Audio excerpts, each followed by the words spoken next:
ഒരു നിയമ നിർമ്മാണ സഭ എന്നൊക്കെ പറയുന്നത് ഒരു വലിയ എന്താ പറയാ അങ്ങനെ ആദരിക്കുകയും ബഹുമാനിക്കുകയും ചെയ്യുന്ന ഒരു ഒരു ഇതാണ്.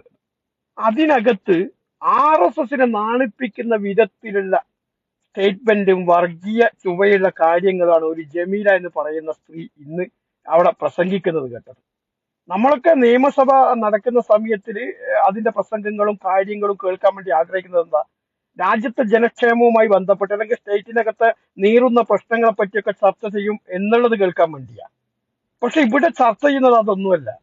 RSSനെ നാണിപ്പിക്കുന്ന വിധത്തിലുള്ള പച്ച വർഗീയതയാണ് ഇപ്പൊ കഴിഞ്ഞ കുറെ കാലങ്ങളായിട്ട് ഈ ഇടതുപക്ഷത്തിന്റെ കുറെ നേതാക്കന്മാർ ഇപ്പൊ പ്രസംഗിച്ചിട്ടും പറഞ്ഞിട്ടും നടക്കുന്നത്. ആ സ്ത്രീ അതിനകത്ത് നിന്നിട്ട് ഒരു ഉളുപ്പില്ലാതെ ഇത് പറയുമ്പോ അത് കേട്ട് മറ്റുള്ളവർ പിന്നെന്താ ഡെസ്കിനടിച്ച് അതിന് പ്രോത്സാഹനം കൊടുക്കുക. ഉളുപ്പുണ്ടോ എന്നൊന്നും ഞാൻ ചോദിക്കുന്നില്ല. ആ സ്ത്രീയൊക്കെ വിജയിപ്പിച്ച് നിയമസഭക്കകത്തേക്ക് പറഞ്ഞയച്ച ജനങ്ങളെ പറഞ്ഞാൽ മതി കേട്ടോ. എന്താ സ്ത്രീ പറഞ്ഞു വെക്കുന്നത്?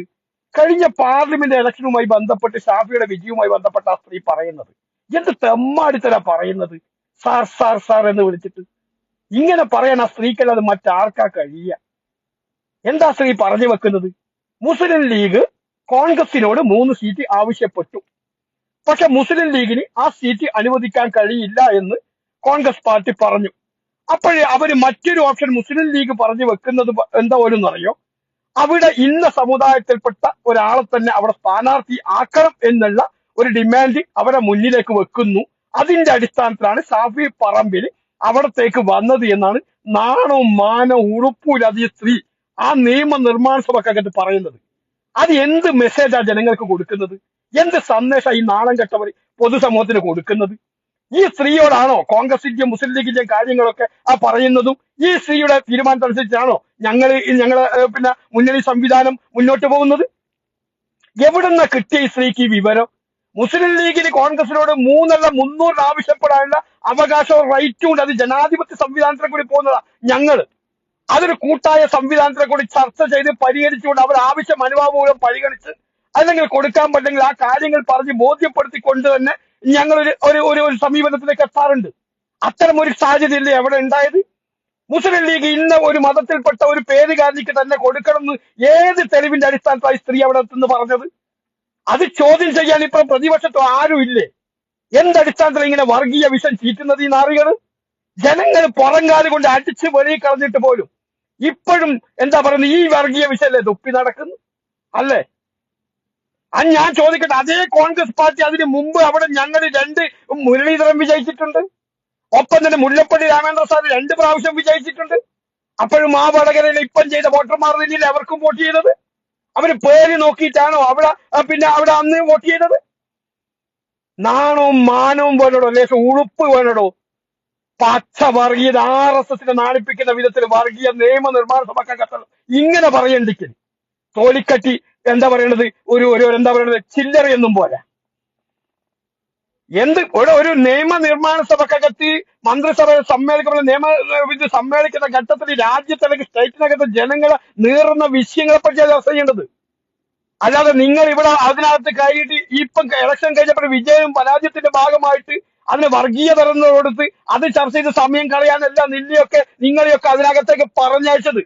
ഈ രാജ്യത്തെ സാധാരണക്കാരന്റെ നികുതി പണം കൊണ്ട് ശമ്പളവും പറ്റി സുഖവും അനുഭവിച്ചിട്ട് ഇവിടുത്തെ മനുഷ്യന്മാർ നീറുന്ന പ്രശ്നത്തിന് ചർച്ച ചെയ്യുന്നതിന് പകരം നിന്റെയൊക്കെ ഉണ്ടാക്കിയ മറ്റത് ചർച്ച ചെയ്യാൻ വേണ്ടിയ നിയമനിർമ്മാണക്കകത്ത് അറിയോ?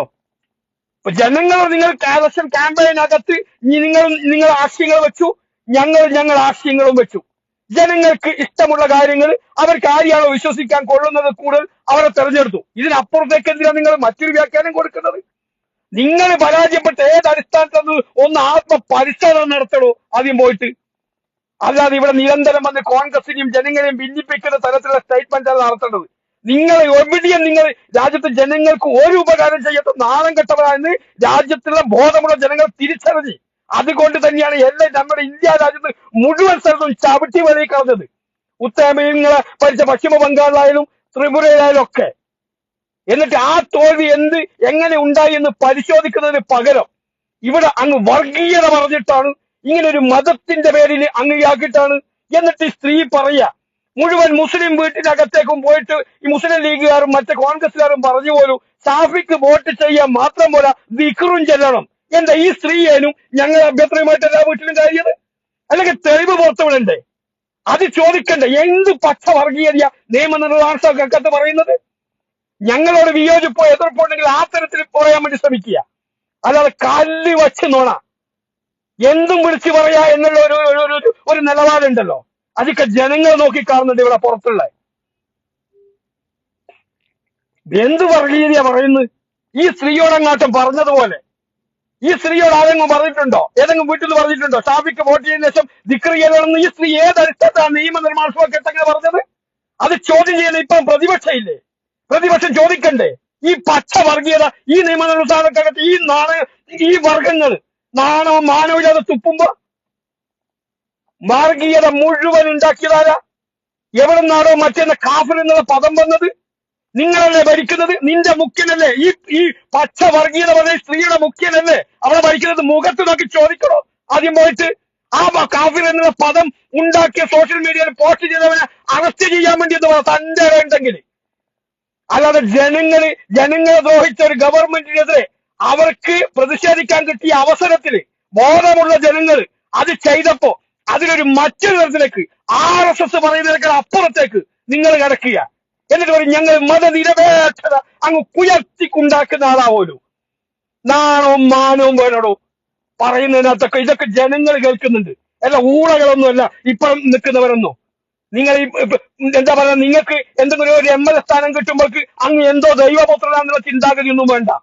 ഇതൊക്കെ രാജ്യത്തുള്ള നികുതിപ്പണം, ജനങ്ങളുടെ നികുതിപ്പണം കൊണ്ടൊക്കെ നിങ്ങൾക്ക് സൂഹിക്കുന്നത്. അത് മനസ്സിലാക്കിക്കോ. എന്തും വിളിച്ചു പറയാനുള്ള ലൈസൻസ് ഒന്നും നിങ്ങൾക്ക് ജനങ്ങൾ തന്നിട്ടില്ല. ആശയപരമായിട്ടോ മറ്റേതെങ്കിലും തരത്തിലോ വിയോജിപ്പോ കാര്യങ്ങളോ ഉണ്ടെങ്കിൽ ആ തരത്തിൽ അടയാളപ്പെടുത്തട്ടെ, അതിലൊന്നും തർക്കമൊന്നുമില്ല. പക്ഷെ ഇതിനപ്പുറത്തേക്ക് കോൺഗ്രസിന് ആരെങ്കിലും വോട്ട് ചെയ്ത് വിജയിച്ചു കഴിഞ്ഞാൽ അപ്പോഴും അത് മറ്റൊരു തരത്തിലാക്കി. ഇവർക്ക് വിജയിച്ചു കഴിഞ്ഞാൽ നല്ല മതനിരപേക്ഷത ഉയർത്തിപ്പിടിക്കുന്നത്. ഒരുപാട് കാലം ജമാഅത്ത് ഇസ്ലാമിയും മറ്റെല്ലാ വർഗീയ സംഘടനകളും സഖ്യം ഉണ്ടാക്കിയിട്ട് നാണം കെട്ട് മത്സരിച്ച് വിജയിപ്പിച്ച് MP MLA ആകുമ്പോൾ ജമാഅത്ത് ഇസ്ലാമിയും മറ്റുള്ളവരെ വലിയ വാഴ്ത്തപ്പെട്ട പാർട്ടിക്കാരാ, സംഘടനകളാ. അത് അവർക്ക് ചില നിർണായക ഘട്ടത്തിൽ ചില സാഹചര്യത്തിന് അനുസരിച്ചിട്ട് അവർ UDF പിന്തുണ പ്രഖ്യാപിക്കുമ്പോൾ അത് വർഗീയവാദി, അത് ഇസ്ലാം രാജ്യം ഉണ്ടാക്കാൻ നടക്കുന്നവർ നാനും മാനവും വരെ കുറച്ചിട്ട് പറയാം പച്ചക്കളവ് അറിയാൻ വേണ്ടിയിട്ട് കേട്ടാ. എന്നിട്ട് പറയാ ഞങ്ങൾ സകലമായ ആൾക്കാരെ വോട്ടും വാങ്ങിച്ചു, ഞങ്ങൾ ആരോടെങ്കിലും പിന്തുണ ആവശ്യപ്പെട്ടിട്ടുണ്ടോ? പിന്നെ ഇങ്ങോട്ട് വോട്ട് വന്ന് ചെയ്യുമ്പോൾ രാജ്യത്തെ പൗരന്മാരല്ലേ അവരൊക്കെ? രാജ്യത്തിന്റെ എല്ലാ കാര്യങ്ങളും നികുതിയും കടവും അടച്ചിട്ട് അവർ ജീവിക്കുന്നവരാ. അവര് വോട്ട് ഞങ്ങൾക്ക് ചെയ്തിട്ടുണ്ടാവും. അതിലെന്തിന് നിങ്ങൾക്ക് വേദാറ്? നിങ്ങൾ എന്തിനാ മറ്റൊരു തരത്തിലേക്ക് വ്യാഖ്യാനിക്കുന്നത്? അത് നിങ്ങൾക്കാ ചെയ്തിട്ടുണ്ടെങ്കിൽ അവർ വാഴ്ത്തപ്പെട്ടവരാകുമല്ലോ അല്ലേ? എന്നാൽ ഈ സർക്കാർ ചെയ്ത തെമ്മാടിത്തരം ജനങ്ങളോട് എന്താ പറയണ്ടേ, ഒരു ഫിനാൻഷ്യൽ കാര്യത്തിൽ യുദ്ധം പ്രഖ്യാപിച്ച നാണം കെട്ട ഗവൺമെന്റിനെതിരെ സാധാരണക്കാർ പ്രതികരിച്ചപ്പോ അതിനെ രണ്ടായിട്ട് ഡിവൈഡ് ചെയ്തിട്ട് അവിടെ RSS പറയുന്നത് അപ്പുറത്തേക്ക് കയറിയിട്ട് ഇതൊക്കെ പറയുമ്പോണ്ടല്ലോ നാണവും മാനവും വേണം കുറച്ച് കേട്ടോ. ഒരു MLA പട്ടം 3 അക്ഷരം അങ്ങ് കിട്ടിക്കഴിഞ്ഞാൽ എന്തും വിളിച്ച് പറയാനുള്ള ലൈസൻസ് ഒന്നുമല്ല. അത് നിങ്ങൾ മനസ്സിലാക്കണം. ഈ അക്ഷരം തന്ന അതേ ജനങ്ങൾക്ക് നിങ്ങളെ പുറംകാലം കൊണ്ട് ചവിട്ടി വെളിക്കളയാനും പറയാം. അത് നിങ്ങൾ മനസ്സിലാക്കിക്കോ. അതാ നിങ്ങൾ ഈ കഴിഞ്ഞ പാർലമെന്റ് ഇലക്ഷനിൽ കണ്ടത്. അല്ലാതെ സർക്കാരിന്റെ ദൂർത്തിനെതിരെ ഒന്നും പറയണ്ട. ഈ കാരണം ജനങ്ങളെ നികുതി ക്ഷേമപെൻഷൻ കൊടുക്കാത്തത് പറയണ്ട, സർവ്വസാധനത്തിനും വില വർദ്ധിപ്പിച്ചത് പറയണ്ട, നികുതി കൂട്ടിയത് പറയണ്ട, ടാക്സ് കൂട്ടിയത് പറയണ്ട. എന്നിട്ട് അതൊന്നുമല്ല വിഷയം അവിടെ ഷാഫി എന്നുള്ള ഒരാളെ കൊണ്ടുവന്നിട്ട് മുസ്ലിങ്ങളെ മറ്റൊരു തരത്തിലേക്ക് ചിത്രീകരിച്ചത് കൊണ്ട് എന്നിട്ടാണ് പോലും അവിടെ വിജയിച്ചത്. ഇവരാര് ശാസ്ത്രജ്ഞയാ ഭയങ്കരമായിട്ട് അങ്ങ് കണ്ടെത്തിയാൻ വേണ്ടിയിട്ട്. എന്നിട്ട് മുസ്ലിം ലീഗിന്റെ ഓഫർ ഇങ്ങനെയാവും. മുസ്ലിം ലീഗിന്റെ ഓഫർ അതെ ഈ ജമീല എന്ന് പറയുന്ന സ്ത്രീയോട് പാലക്കാട് അങ്ങനെ പോയിട്ട് ചോദിച്ചിട്ടായിരിക്കും നമ്മുടെ കോൺഗ്രസിനോട് ഇങ്ങനെ പറഞ്ഞിട്ടുണ്ടാകുക. അങ്ങനെ വിശ്വസിക്കട്ടെ. നാണവും മാനവും ഇല്ലാത്ത എന്തും പിടിച്ചു പറഞ്ഞു. എന്നിട്ട് ഒരു പേപ്പർ പിടിച്ച് സാർ എന്ത് സാർ എന്താ പറഞ്ഞത്? അതൊന്ന് റിബൈൻഡ് ചെയ്ത് അതിപ്പോ അവിടുത്തെ രേഖയിൽ ഉണ്ടാവുമല്ലോ അസംബ്ലിക്കകത്ത്. അതൊന്ന് റീബൈൻഡ് ചെയ്തിട്ട് വിവരവും ആരെങ്കിലും വിദ്യാഭ്യാസമുണ്ട് ഏതെങ്കിലും ഒരുത്തന്നെ കേൾക്ക്. എന്താ ജനങ്ങൾക്ക് കൊടുക്കുന്ന സന്ദേശം, എന്താ മെസ്സേജ് ഒന്ന് കേൾക്ക്. ഇവരെയൊക്കെ അറസ്റ്റ് ചെയ്യണം ഇത് പറഞ്ഞതിന്റെ പേരിൽ. മനസ്സിലായ?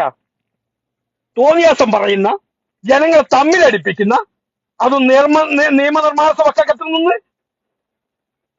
വലിയ ഇലക്ഷനിൽ പരാജയവും വിജയവും ഒക്കെ സ്വാഭാവികമാണ്. അത് ആ തരത്തിൽ ചർച്ച ചെയ്യുക, അല്ലെങ്കിൽ ആ തരത്തിൽ അതിൽ സമ്പാദിക്കുക. അല്ലാതെ മുസ്ലിം ലീഗിനോട് ഇന്ന ആവശ്യം വെച്ചു, അപ്പൊ കോൺഗ്രസ് അതിന് വഴങ്ങിയില്ല. അതിനുശേഷം പിന്നെ മുസ്ലിം ലീഗ് കോൺഗ്രസിന്റെ മുമ്പിലേക്ക് ഡിമാൻഡ് വെക്കുന്നു.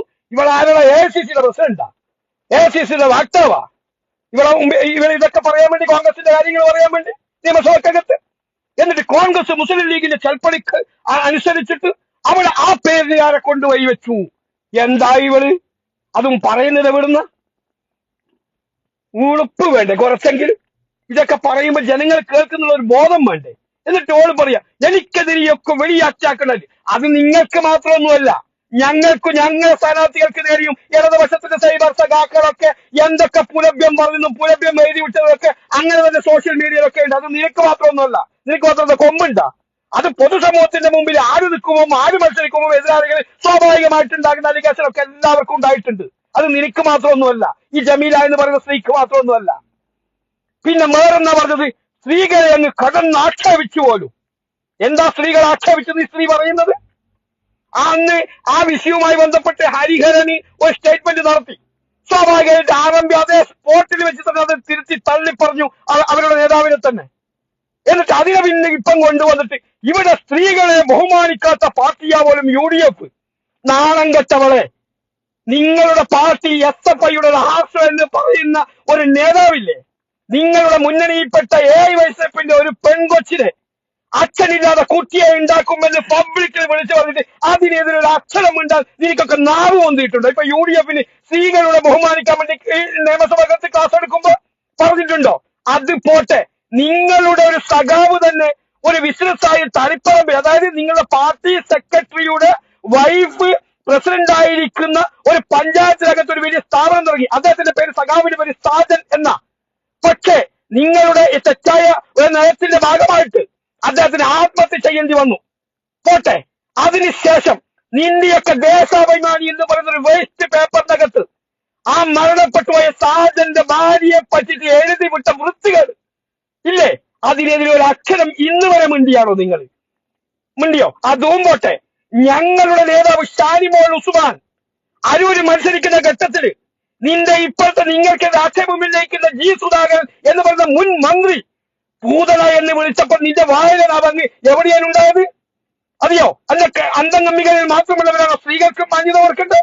മറ്റുള്ളവരൊക്കെ എന്തും വിളിച്ച് പറയാ എന്നുള്ള ചിന്തയാണോ നിന്റെ മനസ്സിനകത്തുള്ളത്? അതും പോട്ടെ, ഞങ്ങളുടെ സ്ഥാനാർത്ഥിയായ രമ്യ ഹരിദാസിനെതിരെ നിങ്ങളെ പോളിറ്റ് എന്നത് കുറാൻഡറായ ഈ വിജയരാഘവൻ, ഇപ്പം ജനങ്ങൾക്ക് വഴങ്ങാൻ കൊണ്ട് പുറത്ത് തട്ടിയ ആ വിജയരാഘവൻ ഞങ്ങളുടെ രമ്യക്കെതിരെ ഉണ്ടാക്കിയ ആരോപണം, പറഞ്ഞ ആക്ഷേപങ്ങൾ, അന്ന് നീയൊക്കെ എവിടെയായിരുന്നു ഈ ജമീലെ? അതും പോട്ടെ, ഈ അവകാശങ്ങൾക്ക് വേണ്ടി പോരാട്ടം നടത്തിയ ഇടുക്കിയിലെ തോട്ടം തൊഴിലാളികൾ സ്ത്രീകളെ പറ്റി നിന്റെയൊക്കെ അന്നത്തെ നേതാവ്, ഇപ്പോഴത്തെ അന്നത്തെ മന്ത്രിയായ മണിയാശാൻ എന്ന് പറയുന്ന വായ തുറന്ന സെപ്റ്റിക് ടാങ്കിലെ ഗന്ധം വരുന്നവൻ മറ്റേ പണിക്ക് പോയതാണ്. അവിടെ എന്ത് അടച്ചിട്ട റൂമിൽ പണി എന്നൊക്കെ പറഞ്ഞപ്പോഴ് നിന്റെ വായിലായ എവിടെയായിരുന്നു? ഇപ്പൊ UDFിലെ നേതാക്കന്മാർക്ക് സ്റ്റഡി ക്ലാസ് എടുക്കാൻ പറ്റുന്ന സീതത്തെപ്പറ്റി അങ്ങ് വലിയ ആ ഘോരഘോരം പ്രസംഗിച്ച ആ സമയത്തൊന്നും നിന്റെ ഈ ആവേശമൊന്നും കണ്ടിട്ടില്ലല്ലോ. എന്നിട്ട് ഇതൊക്കെ ബഹുമാനിച്ച് മാന്യമായിട്ട് സമൂഹത്തിനകത്ത് പ്രവർത്തിക്കുന്ന UDFിനെതിരെ പച്ചക്കളവ് പറയുക അല്ലേ? അതൊക്കെ ജനങ്ങൾ കാണുന്നുണ്ട്. ആ കണ്ടതിന്റെ ഭാഗമായിട്ട് തിരിച്ചടി കിട്ടിയപ്പോ നിങ്ങൾ അതൊന്നും ഉൾക്കൊള്ളുന്നില്ല. എന്നിട്ട് മറ്റൊരു തരത്തിലേക്ക് അത് വ്യാഖ്യാനിച്ചു കൊണ്ടുപോവുക അല്ലേ? വിശ്വസിച്ച് കേരളത്തിലെ പൊതുസമൂഹം മുഴുവൻ കേട്ടാ എന്തൊക്കെ. അപ്പൊ ഇങ്ങനെയൊക്കെ ചെയ്യുന്ന ഒരു സ്ത്രീയെ നിയമസഭയ്ക്കകത്തേക്ക് പറഞ്ഞയച്ച ആ മണ്ഡലത്തിലെ വോട്ടർമാർ അവസ്ഥയൊന്ന് ചിന്തിച്ചു നോക്കിയോ? എന്നിട്ട് ആ സ്ത്രീ ഇപ്പം അതിന് കൂടെ തന്നെ വേറൊരു കാര്യം കണ്ടെത്തി. ഇപ്പം ജനങ്ങളുടെ വടകരയിലെ ജനങ്ങൾ ഖേദിക്കുന്നു പോലും. എന്തിനീ ഷാഫിയെ വിജയിപ്പിച്ചതിന് പേരിൽ ഈ സ്ത്രീ അവിടുത്തെ 10 ലക്ഷം മനുഷ്യരുടെ മനസ്സിനകത്ത് കിടക്കുന്ന കാര്യങ്ങൾ പെനക്ട് ചെയ്ത് കണ്ടെത്തിയിട്ട് പ്രവചിക്കാനുള്ള ദൈവസിദ്ധിയായിട്ടും കിട്ടിയിട്ടുണ്ടോ ഈ സ്ത്രീക്ക്? അല്ലെങ്കിൽ ഈ സ്ത്രീയോട് ആരെങ്കിലും പറഞ്ഞോ അങ്ങനെ അവിടെ ഖേദിക്കുന്നുണ്ട് എന്നുള്ള കാര്യം? എവിടുന്നാണോ ഇതൊക്കെ എന്തെന്നായി വിളിച്ച് പറയുന്നത്? കുറച്ച് കടലാസം പൊക്കെ പിടിച്ചിട്ട് വിദ്യാഭ്യാസം ഉണ്ട് പോലും, പഠിച്ചതാ പോലും, സീസറാ പോലും, വിശേഷ ബുദ്ധി ഉണ്ടാക്കണം. കുറെ നമ്മൾ ക്യാമ്പസിനകത്തും കോളേജിനകത്തും യൂണിവേഴ്സിറ്റിയിലൊക്കെ പഠിച്ച് എന്നുള്ളത് കൊണ്ട് വിശേഷ ബുദ്ധി ഉണ്ടാവത്തില്ല. അത് മനസ്സിലാക്കും. വിശേഷ ബുദ്ധി അവനവൻ ഉണ്ടാക്കിയെടുക്കേണ്ടതാ. അവനവൻ വളർന്നവനെ ചുറ്റു വളർന്ന സംസ്കാരമായിട്ട് ഉണ്ടാക്കിയെടുക്കേണ്ടതാ. അതില്ല ഞാൻ പറഞ്ഞിട്ട് എന്താ കാര്യം? എത്ര വിദ്യാഭ്യാസം ഉണ്ടായിട്ടുന്ന കാര്യം? ഒന്നാം ക്ലാസ്സിൽ പഠിക്കുന്ന, ഒന്നാം ക്ലാസ് വിദ്യാഭ്യാസം പോലും ഇല്ലാത്തവരൊക്കെ ഇന്ന് ലോകത്തൊക്കെ വലിയ ബിസിനസ്സും കാര്യങ്ങളൊക്കെ ചെയ്യുന്നുണ്ട്, ഫോണിലെ കൂടിയൊക്കെ. അതൊക്കെ അവര് നേടിയെടുക്കുന്ന വിശേഷ ബുദ്ധിന്റെ ഭാഗമായിട്ടാ. ഇത് കുറെ വിദ്യാഭ്യാസമുണ്ട് എന്നുള്ളത് കൂടി എന്തുമാണ് ഞാനങ്ങ് വലിയ തമ്പുരാറ്റിയ എന്നുള്ളതായിരുന്നു ആർക്കും വേണ്ട. അതാ ഞാൻ പറഞ്ഞത്, സംസ്കാര ശൂന്യമായ പരാമർശങ്ങൾ കേരളത്തിലെ നിയമനിർമ്മാണ സഭക്കകത്ത് നടത്തുന്ന ഇവറ്റകളെ നിലനിർത്താൻ പ്രതിപക്ഷത്തിന്റെ കരുത്തരായ നേതാക്കന്മാർ മുന്നോട്ട് വരണമെന്ന് മാത്രം പറഞ്ഞു വെച്ചുകൊണ്ട് ഈ വർഗീയ വിഷം തുപ്പുന്ന ജന്തുക്കളെ ഒറ്റപ്പെടുത്താൻ കേരളത്തിലെ പൊതുസമൂഹം തയ്യാറാവണം എന്ന് മാത്രം പറഞ്ഞുകൊണ്ട് ഞാൻ ഇതങ്ങ് അവസാനിപ്പിക്കുന്നു. ജയ് ഇന്ത്യൻ നാഷണൽ കോൺഗ്രസ്.